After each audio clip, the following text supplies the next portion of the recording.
Cologne Cathedral, Germany.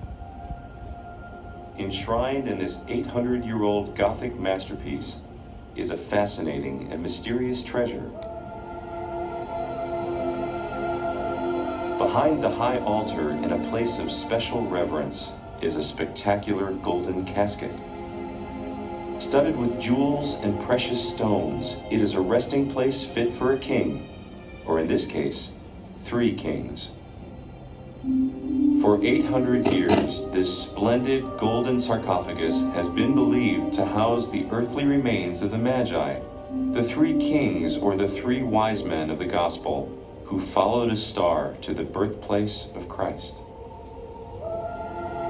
Exactly what they saw in the starry skies over Bethlehem is a secret that lies buried with the Magi. It remains a 2,000-year-old mystery that raises many questions.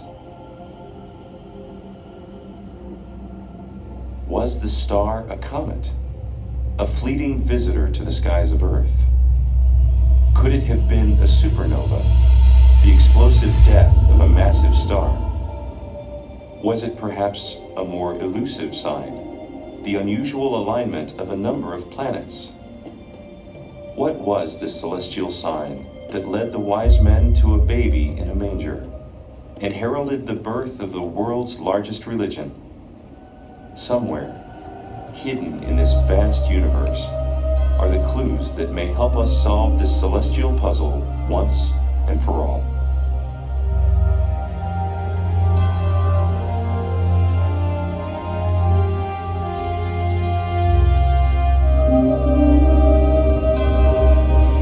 But when and where to begin? That's a problem. We don't really know exactly when Jesus was born. Our modern calendar was set up many years after his birth and contains a number of important errors. Fortunately, in the Gospels of Luke and Matthew, we find some important clues to the date.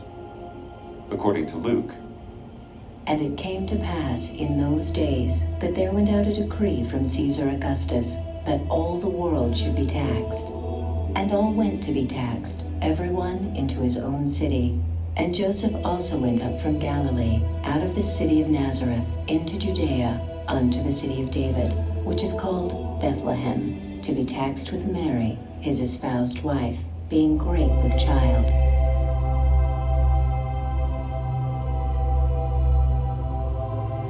Historical records show that Caesar's decree was likely made in 8 BC, so that gives us the earliest possible date for Christ's birth. In those days, such a decree might take a year or 2 to be carried out in a distant part of the empire. So Mary and Joseph's trip to Bethlehem could have been as late as 6 BC. And so it was that while they were there, the days were accomplished that she should be delivered. And she brought forth her firstborn son, and wrapped him in swaddling clothes, and laid him in a manger, because there was no room for them in the inn. The wise men were not the only people to witness a wondrous sight in the heavens. In Luke, we also read, "And there were in the same country shepherds abiding in the field, keeping watch over their flock by night. And lo, the angel of the Lord came upon them, and the glory of the Lord shone round about them, and they were sore afraid. And suddenly there was with the angel a multitude of the heavenly host, praising God and saying, Glory to God in the highest, and on earth peace, goodwill toward men."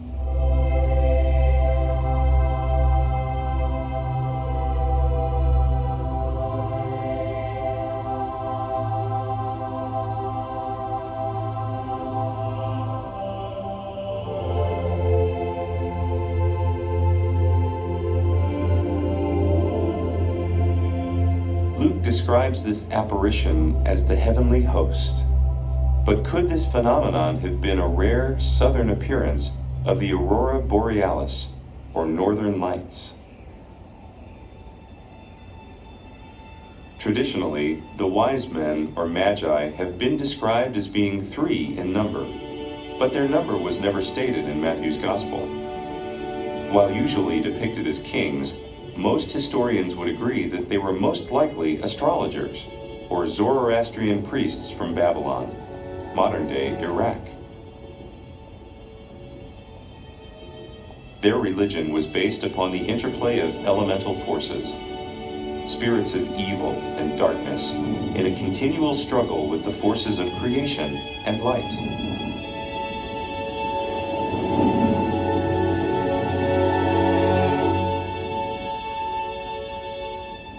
Their gods dwelt in high places, and the Babylonians built temples shaped like mountains to tempt them closer. They were great terraced pyramids, which we call ziggurats. They date from 2,000 years before Christ, and were not simply holy places, but observatories to study and record the heavens. The Babylonians gave us the zodiac, the band of animal star patterns which mark the sun's apparent path across the heavens. They also developed astrology, how the movements and patterns of the heavenly bodies were supposed to influence and predict events on Earth.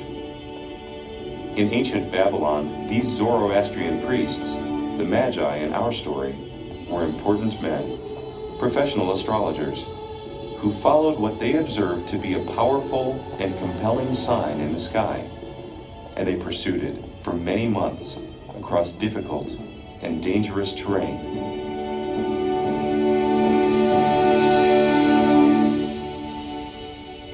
Matthew tells us, Now, when Jesus was born in Bethlehem of Judea, in the days of Herod the king, behold, there came wise men from the east to Jerusalem, saying, Where is he that is born King of the Jews? For we have seen his star in the east, and are come to worship him.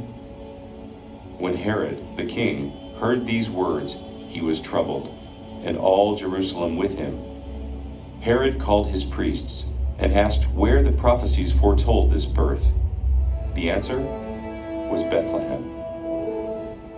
So Herod sent the Magi on their way to Bethlehem, a journey of about 6 miles. Matthew continues. When they had heard the king, they departed, and lo, the star which they saw in the east went before them, till it came and stood over where the young child was.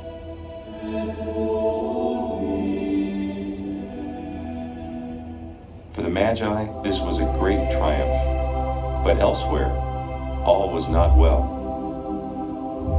And being warned of God in a dream that they should not return to Herod, they departed into their own country another way. In Jerusalem, Herod had just ordered the death of all children up to the age of 2.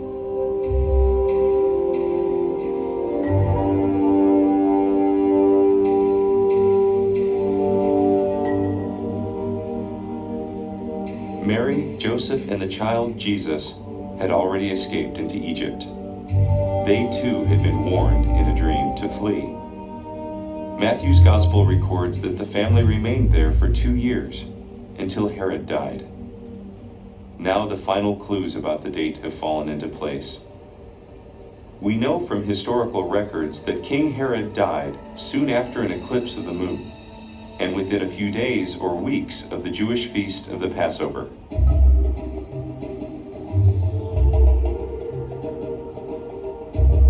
Combined with other historical data, this points to eclipses that occurred in March of 4 BC and January of 1 BC. These give us the latest possible dates for Christ's birth.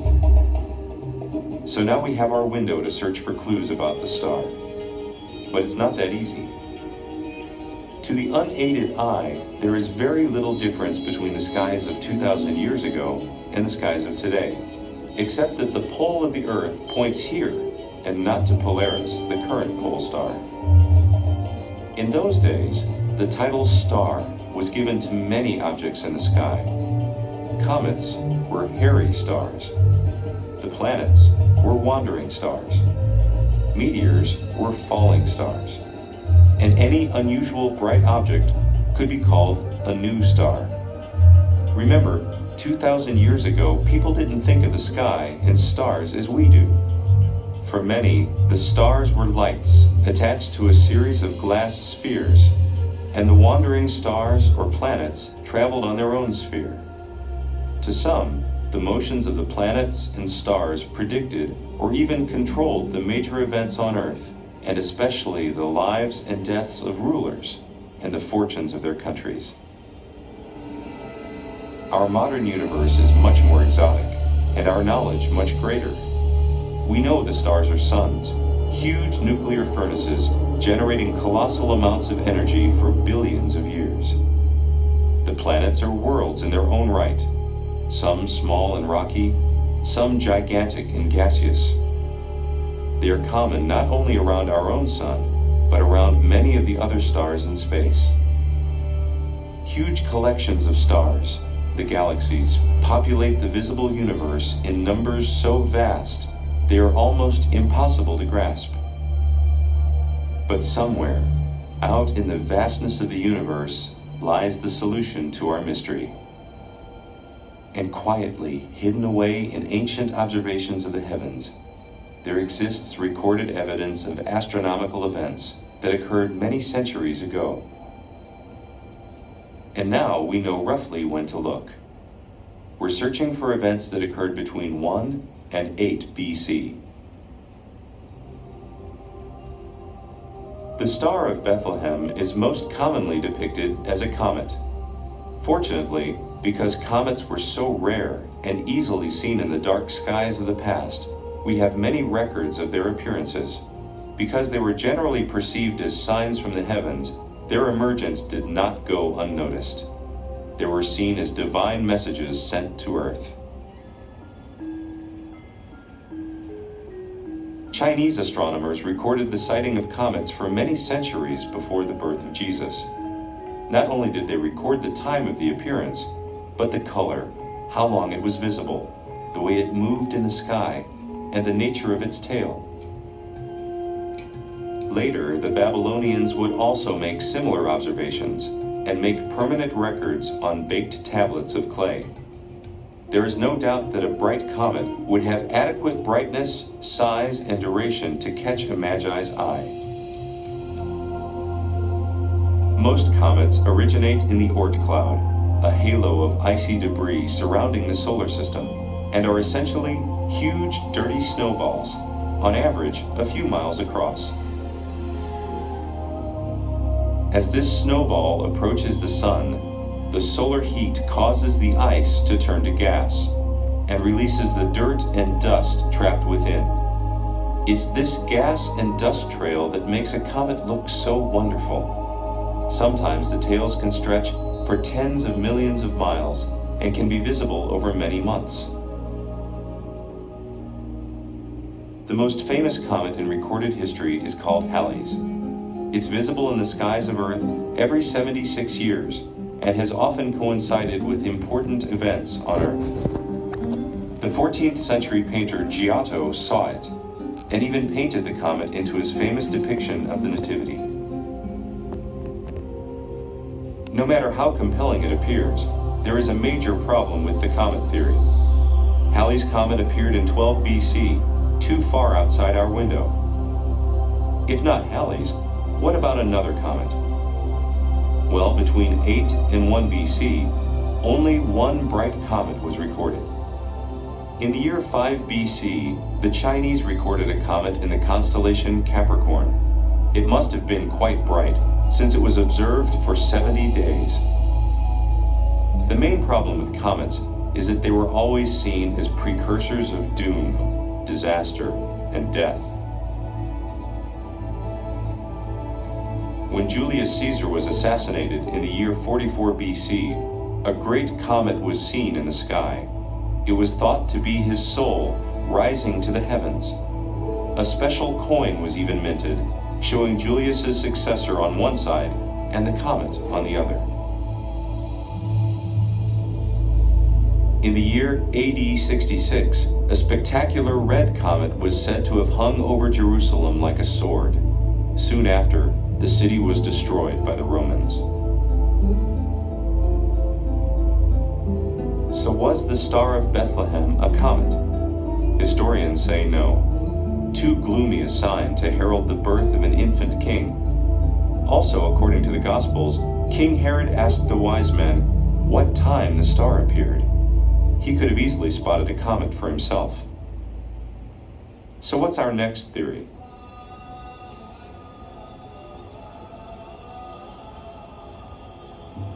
We're in the Islamic holy city of Mecca. This is the Kaaba, toward which every Muslim prays.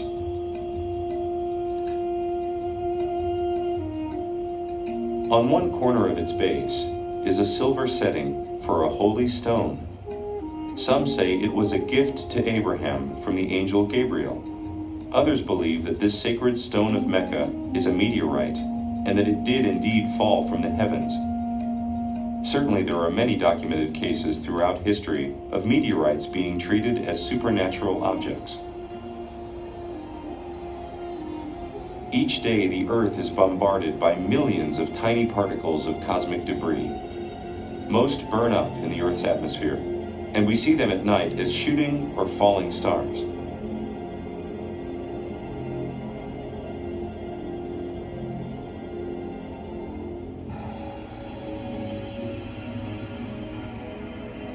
Bigger particles often survive and land on the ground.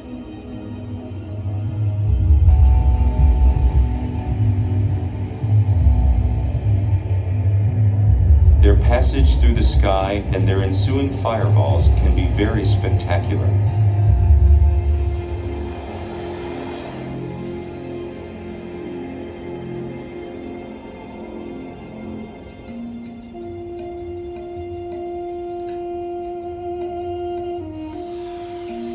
It has even been suggested that the heavenly sign that caused Emperor Constantine to convert to Christianity was the spectacular explosion of such a fireball.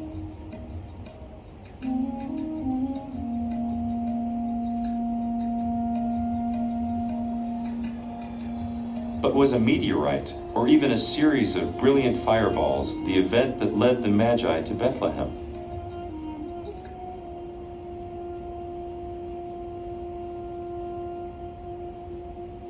Undoubtedly, the Magi would have been familiar with meteors as they observed the stars or traversed the deserts.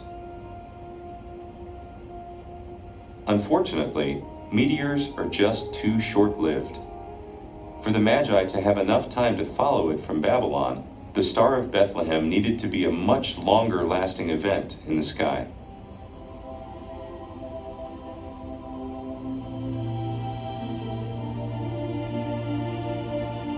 These beautiful and exotic images are some of the clues to our next possible candidate. They could be thought of as stellar fossils, as important to astronomers as ancient bones are to paleontologists.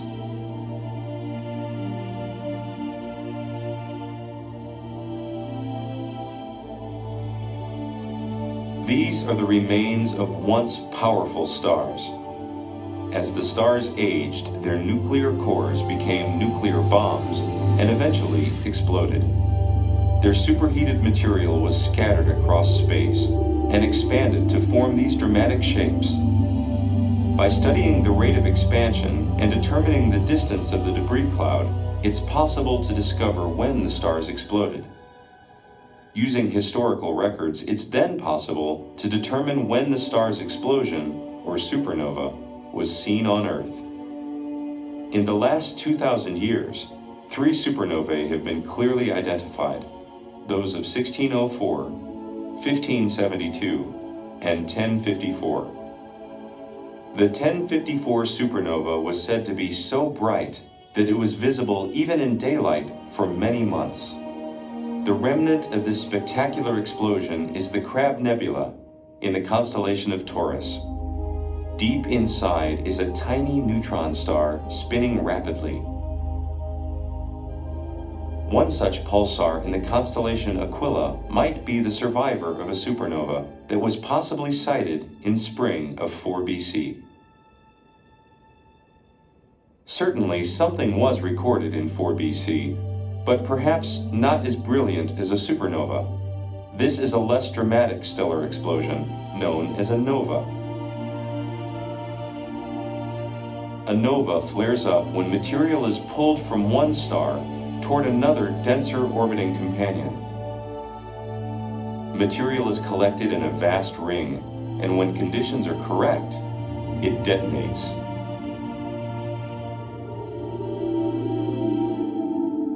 A nova is on average about 1,000th the brilliance of a supernova, but in a desert sky, it could still appear quite bright. Bright enough even to be our solution.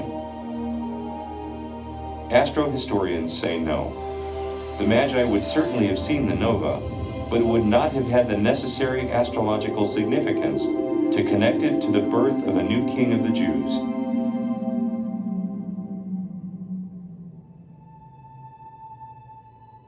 Our final possibility takes us back to the Magi and their long journey to Jerusalem and Bethlehem. Remember, they were astrologers, so the motions of the wandering stars, or planets, were of exceptional significance to them. Could movements of the planets over a period of time have guided the Magi on their 3 or 4 month journey?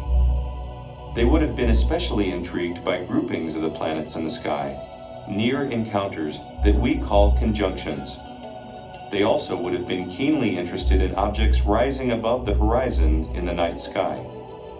In addition, the star patterns or constellations surrounding these astronomical events held important clues which only the Magi could read. Ancient records point us to specific conjunctions of the planets that occurred in 2 and 7 BC. It's the early evening of June 17th, 2 BC. For some time now, the 2 bright planets, Jupiter and Venus, have been moving ever closer. Tonight, in front of the constellation Leo, just about an hour before they set, they will almost merge into one single celestial light. If telescopes had been around, they would have witnessed a spectacular sight: Venus moving in front of Jupiter. It was a very rare event. It last happened in 1818 and won't occur again until the year 2065. So, a possible double star of Bethlehem made up of 2 planets. For Babylon, it certainly would have been a stirring sight. This explanation moves Herod's death into 1 BC, and yes, there was an eclipse of the moon that year. In the absence of an even stronger contender, this conjunction of Venus and Jupiter might have become our solution. However, several years before 2 BC, there was a very unusual series of planetary conjunctions. The movements of the planets Jupiter and Saturn were meticulously recorded on clay tablets found in Babylon.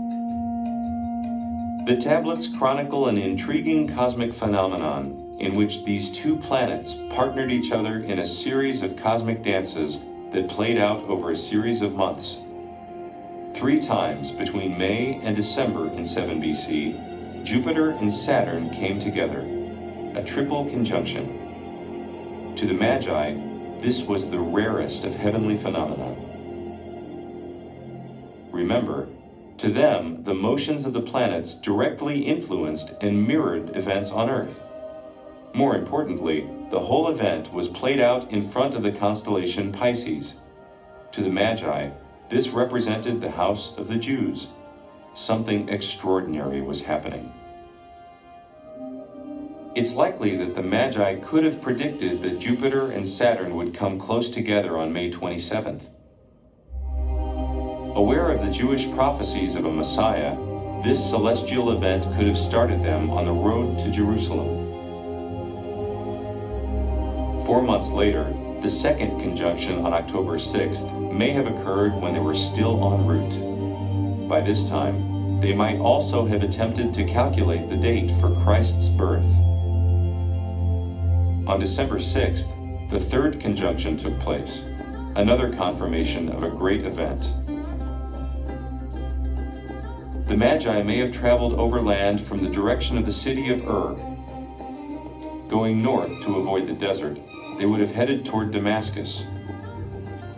By that time, they might have seen an exciting event. as the sun set in the west, Jupiter and Saturn rose exactly in the east and remained visible all night. And a chronicle rising, the sign of a birth. The date? September 15th, 7 BC.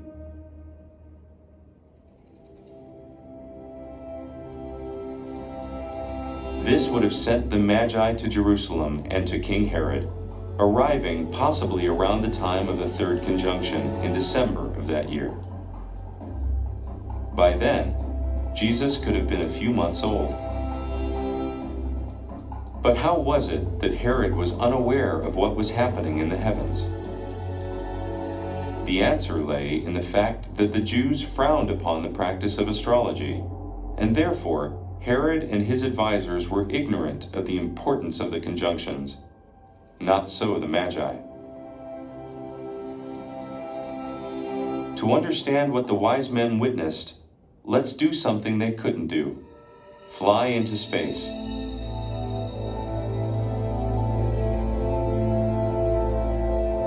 This is how the Earth and the other planets were positioned during 7 BC. Now we go forward to September 15th, 7 BC. We see the planets in line.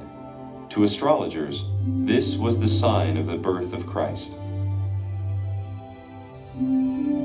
So, the giant planet Jupiter, in triple conjunction with Saturn, is probably the solution to the Star of Bethlehem mystery. Their triple conjunction, as seen in 7 BC, was very rare, and to occur in front of the constellation Pisces was an event that we know happens only once every 800 years. As far as the Magi were concerned, this would have been a totally unique and outstanding event. So if Jesus was born in 7 BC, how come our calendar is so far off? The blame lies with a Roman monk, Dionysius Exiguus. Hundreds of years after the event, he tried to calculate the date of Christ's birth. December the 25th was chosen largely because it was already an important date and a time of feasting. It marked the sun's lowest point in the sky in the northern winter. He is also believed to have made a mistake of 4 to 5 years in dating some of the historical events.